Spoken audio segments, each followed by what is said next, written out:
NASA ஒரு வரலாற்று சிறப்புமிக்க அறிவிப்பை வெளியிட்டிருக்கிறாங்க. நேத்திக்கு பிரஸ் கான்ஃபரன்ஸ்ல பேசின நாசா விஞ்ஞானிகள் என்ன சொல்றாங்க அப்படின்னா, மார்ஸ்ல உயிர்கள் வாழ்ந்ததற்கான எவிடன்ஸ் இருக்கு அப்படிங்கிற ஒரு தகவலை வெளியிட்டிருக்கிறாங்க. அதாவது நாசா மார்ஸுக்கு அனுப்பியிருக்கக்கூடிய ரோவர் என்ன பண்ணிருக்குன்னா, ஒரு லேக் டிரைவ்ல போயிட்டு அங்க இருக்கக்கூடிய ராக்ஸ் எல்லாம் ரிசர்ச் பண்ணிருக்கு. அந்த ராக்ஸ்ல ஃபாலிக்ஸ் கிடைச்சிருக்கிறதா சொல்லப்படுது. இது எல்லாமே பூமியிலையும் ஒரு காலத்துல இருந்திருக்கு. அப்படின்னு பார்க்கும்போது அங்க ஒருவேளை உயிர்கள் வாழ்ந்திருக்குமோ அப்படிங்கிற சந்தேகம் இங்க இருக்கக்கூடிய வல்லுநர்களுக்கு ஏற்பட்டிருக்கு. ஆனா இதை உறுதியா சொல்ல முடியாது அப்படின்னு சொல்றாங்க. ஏன் அப்படின்னா ரோவர் தான் அங்க ரிசர்ச் பண்ணிருக்கு. ரோவருக்குன்னு ஒரு சில கட்டுப்பாடுகளும் அங்க இருக்கு. ஒரு சில விஷயங்கள் மட்டும்தான் அங்க அதால பண்ண முடியும். ஸோ இந்த சாம்பிள்ஸ்லாம் பூமிக்கு எடுத்துட்டு வந்ததுக்கு அப்புறமா இங்க லேப்ல வச்சு ரிசர்ச் பண்ணதுக்கு அப்புறம் தான் இதெல்லாம் உண்மையா இல்லையா அப்படிங்கிறத சொல்ல முடியும்.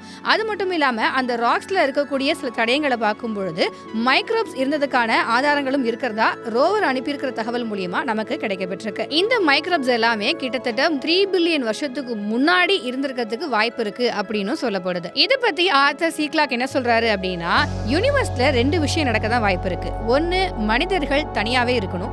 அப்படி இல்லை அப்படின்னா ஏதோ ஒரு உயிர் இருக்குன்னு நினைச்சிட்டு அவங்க இருக்கணும்.